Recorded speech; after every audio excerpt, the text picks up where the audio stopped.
नमस्कार भाइयों, कैसे हैं आप सब। जो सीरीज हम लोग स्टार्ट किए हैं क्लास 12 का फिजिक्स का लेकर लेक्चर 1 हो चुका है, लेक्चर 2 है ये।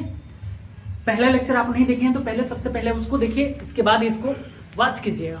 अगर वीडियो पसंद आए तो आप इसे लाइक सब्सक्राइब शेयर भी कीजिए अपने दोस्तों के साथ। देखिए आज कुछ एक्सपेरिमेंट करने जा रहे हैं। इस बैलून को देख रहे हैं, इस गुब्बारे को देख रहे हैं, इस गुब्बारे को लेकर आज कुछ एक्सपेरिमेंट करेंगे। चार्ज क्या होता है आप इसी के माध्यम से बताएंगे आपको। आप जीवन में कभी नहीं भूल पाएंगे।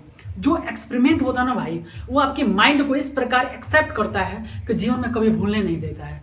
तो आप हमारे साथ बने रहिए, बहुत ही मजा आएगा आपको देखने में। देखिए कल हम लोग बात किए थे आवेश के बारे में, चार्ज के बारे में बात किए थे, तो थोड़ा सा बात करते हैं आवेश के बारे में। आवेश को इंग्लिश में क्या बोलते हैं भाई? तो चार्ज बोलते हैं। क्या बोलते हैं? तो चार्ज बोला जाता है। आखिर में ये चार्ज कैसे होता है? कोई भी पदार्थ है, क्या वो धन आवेश होता है कि ऋण आवेश होता है? तो कोई भी पदार्थ हो, देखिए मान लीजिए ये मार्कर है, ये मार्कर क्या है भाई? इस पे धनात्मक आवेश है कि ऋणात्मक आवेश है?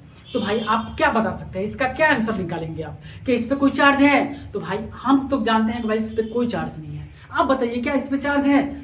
तो कोई चार्ज नहीं है। आप भी बताएंगे कोई चार्ज नहीं है। क्यों नहीं है? तो भाई जब तक इसे किसी वस्तु में रगड़ेंगे नहीं, या किसी चार्जिंग वस्तु के पास इसको सटाएंगे नहीं, या चार्जिंग वस्तु के पास इसको लेके नहीं जाएंगे, तब तक ये चार्ज नहीं होगा।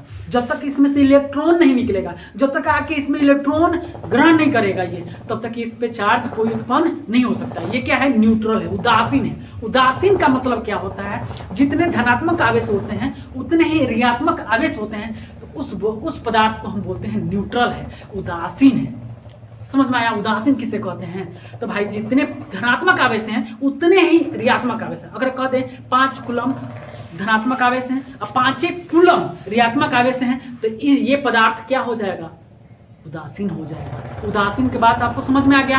अगर ये इलेक्ट्रॉन को त्यागेगा तो इस पे प्लस चार्ज होगा, अगर इलेक्ट्रॉन को ग्रहण करेगा तो ऋणात्मक आवेश होगा। भाई देखिए ध्यान से, अगर ये इलेक्ट्रॉन को त्यागेगा तो इसमें प्लस चार्ज होगा, धनात्मक होगा। अगर इलेक्ट्रॉन को ग्रहण करेगा तो ऋणात्मक होगा, यानी कि ऋण आवेश इस पे उत्पन्न होगा। इतना बातें आप याद रखिएगा। मेरा कहने का ये मतलब है, जो इलेक्ट्रॉन, जो धनी लोग होते हैं वही दान देते हैं। जो धन देता है भाई उस पर प्लस चार्ज, और जो लेता है वो गरीब होता है उस पर माइनस चार्ज। तो याद रखिएगा, जो इलेक्ट्रॉन को त्याग करेगा वो धनायन होता है, धनायन बोलिए चाहे धन आवेश बोलिए। जो इलेक्ट्रॉन को ग्रहण करता है, जो इलेक्ट्रॉन को ग्रहण करता है उस पे माइनस आवेश यानी कि ऋण आवेश उत्पन्न होता है। ठीक है, देखिए यहाँ पे थोड़ा सा लिख देते हैं, त्याग। जो त्याग करेगा उस पे क्या होगा? Plus charge.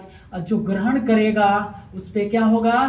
तो माइनस चार्ज होगा। ये दोनों बात आपको माइंड में होना चाहिए। एक बात याद रखिए, कोई भी पदार्थ है, कोई भी पार्टिकल्स है, कोई भी कण है, आपको पता है इसके नाभिक में प्रोटॉन प्लस न्यूट्रॉन पाए जाते हैं। क्या पाए जाते हैं? Proton plus neutron. इसके बाहरी कक्षा में इलेक्ट्रॉन घूमते रहते हैं। एक चीज आपको बताए हैं, इलेक्ट्रॉन का द्रव्यमान होता है। तो आपको हम बताएं भाई कि इलेक्ट्रॉन का द्रव्यमान होता है। पहले दिन लिखवाए थे कि एक इलेक्ट्रॉन का द्रव्यमान बराबर होता है 9.1 × 10⁻³ kg होता है, यानी कि एक इलेक्ट्रॉन का द्रव्यमान होता है। अगर यही द्रव्यमान, बताइए कि आपके बोगली में बहुत सारे सिक्के लिए हैं, सिक्का कॉइन लिए हैं, अब पॉकेट आपका भरा हुआ है, अगर आप किसी को सिक्का पूरा दे दिए तो बताइए आपके ऊपर कुछ द्रव्यमान कम हुआ, कुछ भार कम हुआ, तो कहेंगे हाँ हम हल्का हो गए। तो भाई वैसे ही जब इलेक्ट्रॉन को त्यागता है तो द्रव्यमान क्या होता है? कम होता है। अगर इलेक्ट्रॉन को ग्रहण करेगा तो द्रव्यमान ज्यादा होगा। इस पे देखिए जितने फैक्ट बताने सब पे क्वेश्चन देंगे भाई, आज क्वेश्चन भी कराएंगे। अगर आप बता देंगे क्वेश्चन को, ध्यान से सुनिएगा, ध्यान से सुनेंगे तभी जाके क्वेश्चन बना पाएंगे, नहीं तो आपसे बनने वाला है भी नहीं। देखिए इलेक्ट्रॉन बाहरी कक्षा में क्या करते हैं? चक्कर लगाते हैं। यही इलेक्ट्रॉन क्या करते हैं? त्यागते हैं, या दूसरे पदार्थ से इलेक्ट्रॉन को क्या करते हैं? ग्रहण करते हैं। अगर त्यागेगा तो प्लस और ग्रहण करेगा तो माइनस। इतना तो आपको फैक्ट पता हो चुका। ठीक है, अगर आवेश भाई देखिए, अगर आवेश रेस्ट में होगा, रेस्ट का मतलब भाई स्थिर, क्या भाई? तो स्थिर होगा। अगर आवेश स्थिर होगा तो यहाँ पे जो उत्पन्न होगा, जो क्षेत्र उत्पन्न होगा वो विद्युतीय क्षेत्र होगा। कौन सा क्षेत्र होगा? विद्युतीय क्षेत्र। कौन सा क्षेत्र उत्पन्न होगा भाई? तो विद्युतीय क्षेत्र उत्पन्न होगा। अगर आवेश मोशन में हो भाई, किस में हो? तो मोशन में, यानी कि गति में हो, कौन किस में हो भाई, तो गति में हो। अगर गति में होगा तो क्या उत्पन्न करेगा, तो विद्युतीय क्षेत्र। कौन सा भाई, तो विद्युतीय क्षेत्र। और क्या उत्पन्न करेगा भाई, तो याद रखिएगा प्लस में चुंबकीय क्षेत्र भी उत्पन्न करेगा। कौन सा भाई, तो चुंबकीय क्षेत्र। ये दोनों उत्पन्न करेगा। VVI ऑब्जेक्टिव है भाई, VVI ऑब्जेक्टिव है, ऑब्जेक्टिव याद रखिएगा। VVI ऑब्जेक्टिव है, ये मोस्ट VVI ऑब्जेक्टिव है भाई, याद रखिएगा। अगर आवेश रेस्ट में हो यानी कि स्थिर हो तो उसमें विद्युतीय क्षेत्र उत्पन्न होता है।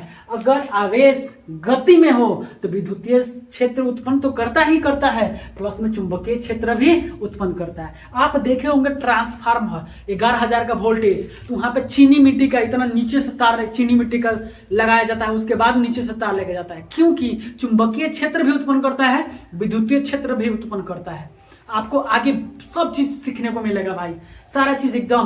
पुराना चार्जर है तो आपके पास रखिएगा, पुराना चार्जर को इस प्रकार पोस्टमार्टम करेंगे, उसके हर एक बिंदु को इस प्रकार आपको बताएंगे ना कि सारी चीजें आपको माइंड में हो जाएगा, याद हो जाएगा। आप 11th में नहीं भी पढ़े हैं तो कोई दिक्कत नहीं है, 12 में आपको कहीं भी दिक्कत नहीं होने देंगे, और 99% आपको बोर्ड पे ही याद कराएंगे। देखिए आवेश अगर रेस्ट में हो, आवेश अगर रेस्ट में हो तो कौन सा क्षेत्र उत्पन्न करेगा, विद्युतीय क्षेत्र।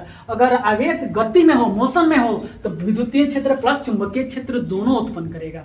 ये तो थोड़ा आवेश के।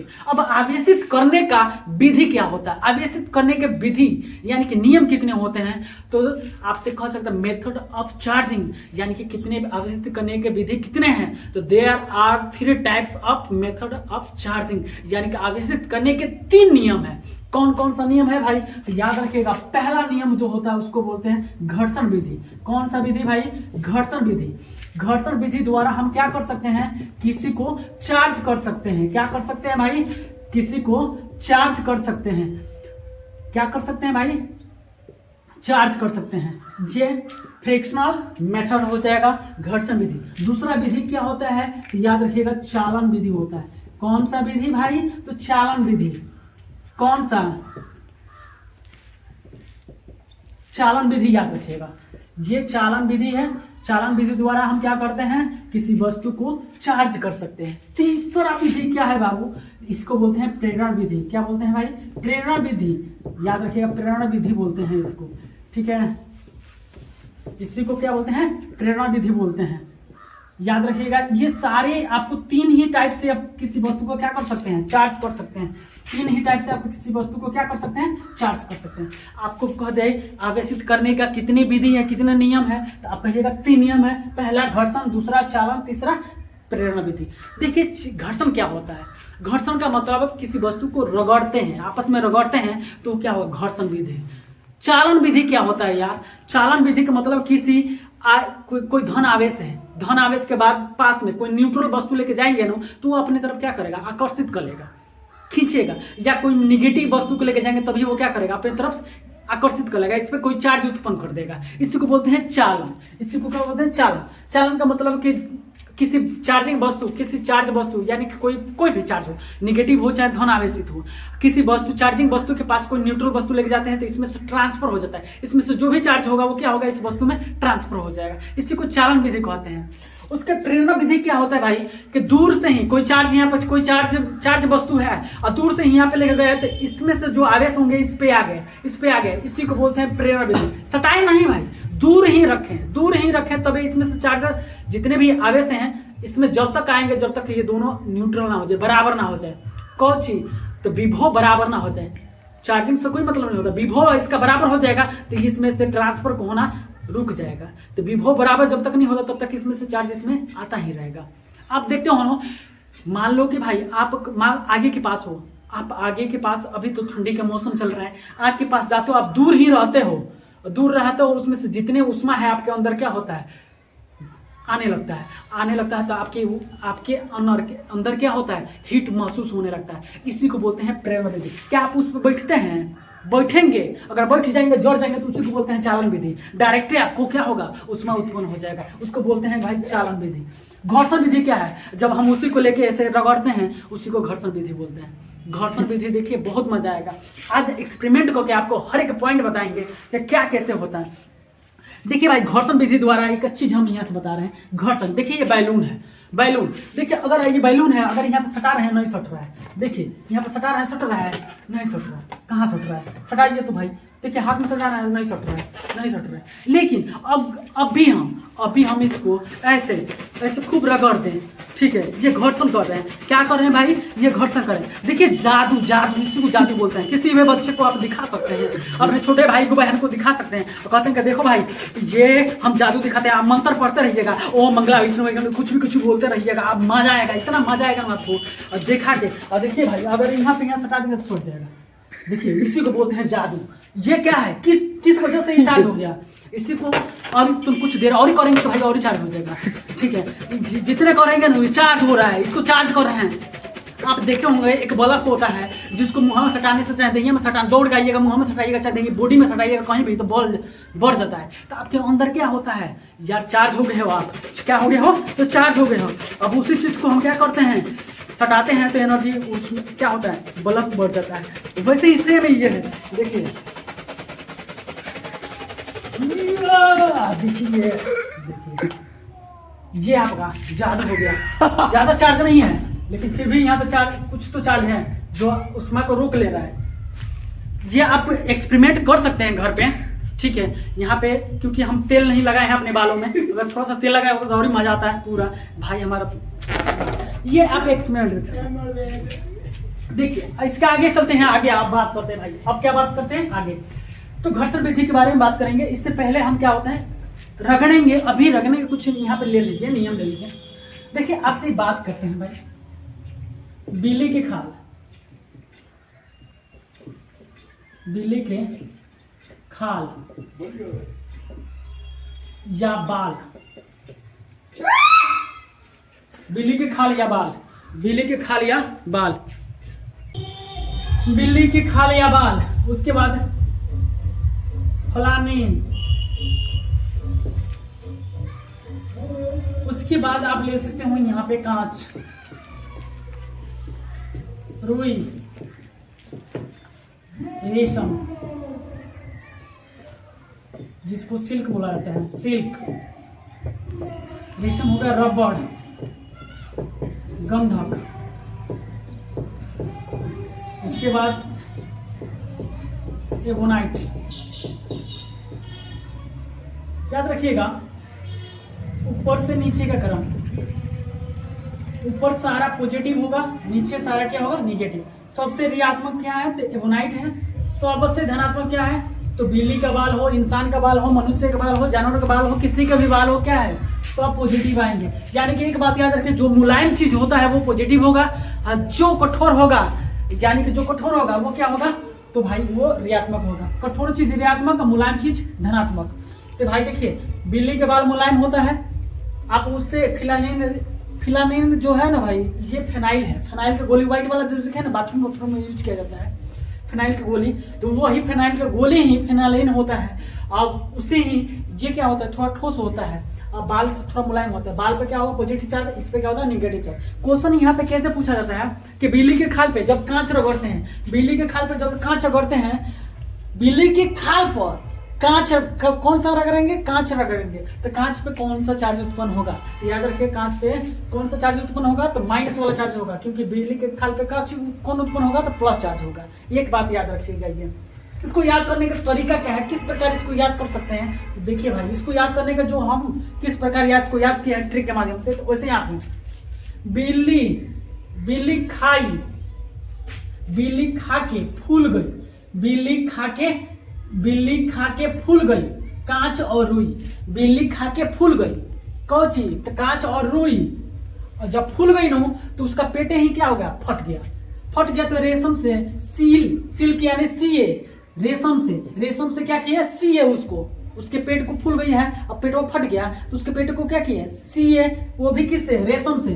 तभी वो टाका नहीं मजबूत हुआ, टूट गया, तो रबर से बांध दिए, रबर से जब बांधे तो मर गई। जब मर गई नो तो गंध आने लगा था, तुरंत जाके नाइट में ही क्या किया उसको दफना दिए। तो भाई याद रखिए बिल्ली खा के बिल्ली खा के फूल गई यानी क्या, तो कांच और रुई को खा के फूल गई तो मर गई, यानी कि उसका पेटे फट गया तो उसको क्या किया, रेशम से सी दिया, धागा टूट गया तो रबड़ से बांध दिए तो मर गई तो गंध आने लगा तो उसको नाइट में क्या किया, हम दफना दिए। तो भाई यहाँ से ये सारे आप याद कर लीजिएगा, ऊपर पॉजिटिव होगा, सारे पॉजिटिव, नीचे क्या होगा, निगेटिव होगा। देखिए भाई, अगर बिल्ली के खाल पे एबोनाइट रगड़ते हैं तो बिल्ली के खाल पे कौन सा चार्ज उत्पन्न होगा, तो प्लस चार्ज, एबोनाइट पे कौन सा चार्ज उत्पन्न होगा, तो माइनस चार्ज। अगर हम कहते हैं कांच पे रेशम रगड़ने पे रेशम पे कौन सा आवेश उत्पन्न होगा, तो रेशम पर, तो देखिए तो ये माइनस वाला है तो माइनस होगा, कांच पॉजिटिव है तो पॉजिटिव होगा, ठीक है। यानी कि ये क्रम से है भाई, क्रम से याद कर लीजिएगा, ये एग्जाम में पूछा जाता है, क्रम से एकदम याद होना चाहिए आपको, ठीक है। अब यहीं से क्वेश्चन आपको बहुत ज्यादा मिलेगा भाई। घर्षण, देखिए घर्षण विधि क्या होता है, इसके बारे में हम लोग चर्चा करेंगे। घर्षण क्या होता है, जब दो वस्तुओं का आपस में रगड़ते हैं तो एक पे क्या होता है, एक पे धन आवेश, एक पे क्या होता है, ऋण आवेश, यानी कि चार्ज उत्पन्न हो जाता है। अब चार्ज किस पे, कौन सा चार्ज उत्पन्न होगा, उसके लिए भाई ये आपका क्वेश्चन देता है। तो घर्षण द्वारा इस पे होगा, बस हम लोग घर्षण पढ़ लिए, उसके बाद कल चालन पढ़ेंगे, उसके बाद प्रेरणा विधि पढ़ेंगे, उसके बाद ये टॉपिक मैंने आवेश वाला खत्म हो जाएगा, ठीक है। यानी कहने का मतलब है कि अभी तो इस पे क्वेश्चन चलिए, अब क्वेश्चन आपको सिखाएंगे, क्वेश्चन किस प्रकार आएगा, आप 3-4 क्वेश्चन पूछेंगे, आपको पता होगा तो भाई बता दीजिए। सबसे पहले स्क्रीनशॉट लेना है तो ले लीजिए, नहीं तो इसको सॉल्व करेंगे।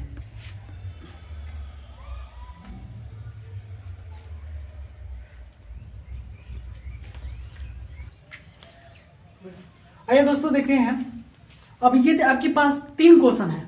अगर ये 3 क्वेश्चन बना देते हैं तो आप बहुत अच्छे से लेक्चर सुने हैं और बहुत अच्छे से पढ़े हैं। देखिए पहला क्वेश्चन है, किसी पदार्थ को आवेशित करने से उसका द्रव्यमान क्या होता है, उसके द्रव्यमान पे क्या प्रभाव पड़ता है।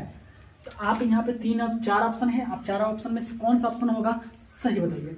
देखिए बहुत आदमी को होगा बढ़ता है, घटता है, बढ़ या घट दोनों सकता है, या अपरिवर्तित होता है। तो बताइए यहाँ पे क्या ऑप्शन होगा आपको। देखिए क्वेश्चन क्या बोला है, किसी पदार्थ को आवेशित करने पे, आवेशित करेंगे, कोई भी पदार्थ को आवेशित करेंगे तो उसका द्रव्यमान क्या होगा। अगर धन आवेश होगा तब क्या होगा, ऋण आवेश। आवेशित करने का मतलब क्या हो जाएगा, आवेशित करने का मतलब उस पर धन भी आवेश जा सकते हैं, ऋण आवेश दोनों जा सकते हैं।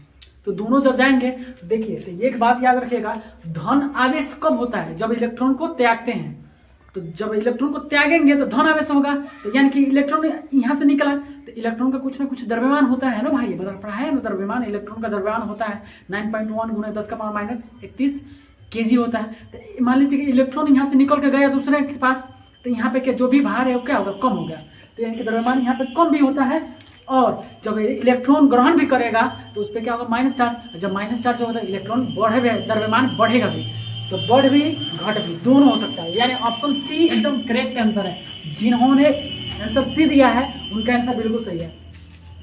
नेक्स्ट क्वेश्चन है, जब रेशम पर लोहा का छड़ रगड़ जाता है, जब रेशम पर लोहा का छड़ रगड़ा जाता है तो उस पर आवेश संचित होता है, किस पर, तो लोहा पे कौन सा आवेश संचित होता है। तो याद रखिएगा बहुत लोगों का कहना ये होगा कि सर जी आपने बताया है कि लोहा जो ठोस होगा उस पर माइनस चार्ज होगा, जो मुलायम होगा उस पर प्लस चार्ज होगा। तो आप खुद ही सोचिए, रेशम मुलायम है कि लोहा मुलायम है, तो रेशम मुलायम है तो रेशम पे कौन सा चार्ज होगा, प्लस चार्ज। लेकिन लोहा पे कौन सा चार्ज होगा, तो लोहा पे माइनस चार्ज होगा। आपके माइंड में यह तो होगा, लेकिन बिल्कुल गलत है भाई, लोहा पे माइनस चार्ज नहीं होगा। देखिए लोहा एक सुचालक पदार्थ है। क्या है, सुचालक, सु यानी अच्छा चालक पदार्थ, यानी कि जिसमें से धारा प्रवाहित होता है। जब लोहा को हम किसी चीज पे आवेशित करेंगे ना भाई, जब उसमें से धारा प्रवाहित करेंगे तो इधर करेंगे धारा प्रवाहित, तो इधर से निकल जाएगा। तो यानी कह सकते हैं, यहाँ पे पूछा है छड़ रगड़ा जाता है तो उस पर आवेश संचित होगा, किस पे, तो लोहा पे क्या होगा, आवेश। लोहा का जैसे रगड़ेंगे लोहा पे आवेश होगा, इधर से निकल जाएगा। तो यानी कि लोहा क्या हो जाएगा, आवेशहीन हो जाएगा। आवेशहीन का मतलब उदासीन। ऑप्शन सी बिल्कुल करेक्ट ऑप्शन। हाँ जी दोस्तों, बिल्कुल करेक्ट ऑप्शन क्या हो जाएगा, सी। उसके बाद तीसरा क्वेश्चन ध्यान से पढ़िए। कह रहा है एक पदार्थ धन आवेशित है और वह दूसरे पदार्थ को अपनी ओर आकर्षित करता है। एक पदार्थ धन आवेश है, ठीक है, कोई धन आवेश है और किसी वस्तु को अपनी तरफ क्या करता है, आकर्षित करता है। तो आकर्षित करने वाला जो वस्तु होगा या तो निगेटिव होगा नहीं तो उदासीन होगा, निगेटिव होगा नहीं तो उदासीन होगा। पॉजिटिव भाई किसको करेगा, पॉजिटिव रखेंगे तो प्रतिकर्षण करेगा, निगेटिव होगा तो प्रतिकर्षण करेगा। एक पॉजिटिव एक निगेटिव यानी कि डिसिमिलर जो चार्ज होते हैं उसको क्या करता है, अट्रैक्ट करते हैं, यानी एक दूसरे को खींचते हैं।